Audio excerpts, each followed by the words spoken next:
Bonsoir à toutes et à tous, bienvenue dans ce journal des 17h à la présentation Mariamade. Merci de nous suivre, voici les titres. Demain s'ouvre la 9e édition du festival culturel Dokin Iska à Filingué. L'événement se tient du 13 au 15 février à Filingué, capitale du Kourfey. À Maradi, une journée de solidarité a été organisée ce jour en faveur de personnes vivant avec un handicap. Des kits alimentaires leur ont été distribués. Nous ouvrons ce journal sur une note culturelle. Les derniers réglages du festival Dokin Iska de Filingué sont en cours. Le lancement officiel est prévu demain à Filingué. En attendant, notre envoyé spécial Habibou Garba nous fait le point. Dans la capitale du Kourfey, l'ambiance est déjà au rendez-vous pour le festival Dokin Iska de Filingué. Les préparatifs se poursuivent. L'hippodrome qui accueille les festivités est déjà aménagé. Plusieurs stands sont installés pour la grande foire exposition vente annoncée. En attendant l'ouverture officielle, la traditionnelle course des chevaux se déroule actuellement sur le champ de course de Filingué. Un moment fort qui attire passionnés et curieux.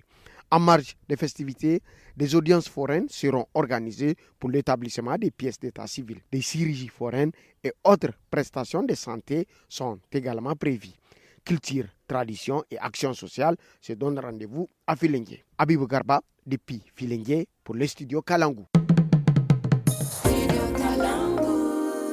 Aujourd'hui, la mairie de Maradi a organisé une journée de solidarité en faveur de personnes en situation de handicap. Il s'agit de la 15e édition organisée généralement en prélude au mois de Ramadan.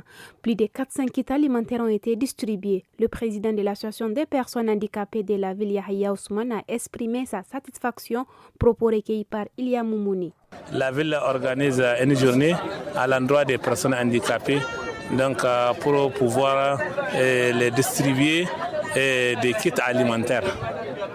Pour que pendant le mois de Ramadan, les gens puissent gêner dans la quiétude. Et vraiment, on remercie la ville, comme au Niger, c'est la ville de Maradi seulement qui organise ça. Donc c'est une grande fierté pour nous. Le 4e doctorat sous-régional se tient du 11 au 13 février à l'université d'Edifa avec plus de 110 doctorants du Niger, du Tchad, du Cameroun et du Burkina Faso. Les échanges portent sur les écosystèmes sahéliens et la sécurité alimentaire. Le professeur Rabiou Habou, directeur de l'école doctorale de Difa, a souligné l'importance de la recherche pour la région et les pays. Il est joint par téléphone par Hilatou Soumana. Les doctorants sont des manifestations qui permettent aux doctorants de venir présenter l'avancement de leurs travaux de thèse. Nous avons invité des professeurs associés de toutes les universités du Niger qui sont venus et vont faire des observations, des recommandations, des suggestions aux doctorants pour qu'ils puissent améliorer leurs travaux et de pouvoir continuer sur une base certaine. Les travaux de ces étudiants vont contribuer au diagnostic des problèmes environnementaux au niveau de la région, de proposer des solutions aux bénéfices des populations pour que certaines solutions aux problèmes environnementaux pour le développement de la région. Des objets seraient tombés du ciel autour de Kornaka dans la région de Maradi. L'événement a été relayé à plusieurs reprises sur les réseaux sociaux. Des internautes évoquent des chutes similaires signalées par le passé dans d'autres zones. L'administrateur délégué de la commune, Abdoulaye Allah, s'est exprimé à ce sujet. Il est joint par Ilia Moumouni. Des objets sont tombés. Ce sont 6 boules au total. Elles n'ont blessé personne. Les agents du service régional sont venus les récupérer. Que tout le monde soit rassuré, car certains pensaient qu'il s'agissait de bombes. Mais il n'est rien. Des choses comme ça, il y en a eu au Vietnam et récemment aussi au Kenya. C'est un phénomène que les gens connaissent. Nous remercions Dieu que cela se soit produit sans blesser quelqu'un. Ici, dans la zone de Kornaka, il y en a eu 2.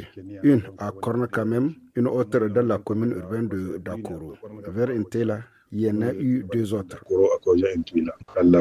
Ainsi s'achève le journal de 17h. Merci de nous avoir suivis. Excellente suite des programmes. Studio Kalangu est un média de la Fondation Hirondelle financé par la coopération suisse, la Norvège, l'Union européenne et la Grande-Bretagne.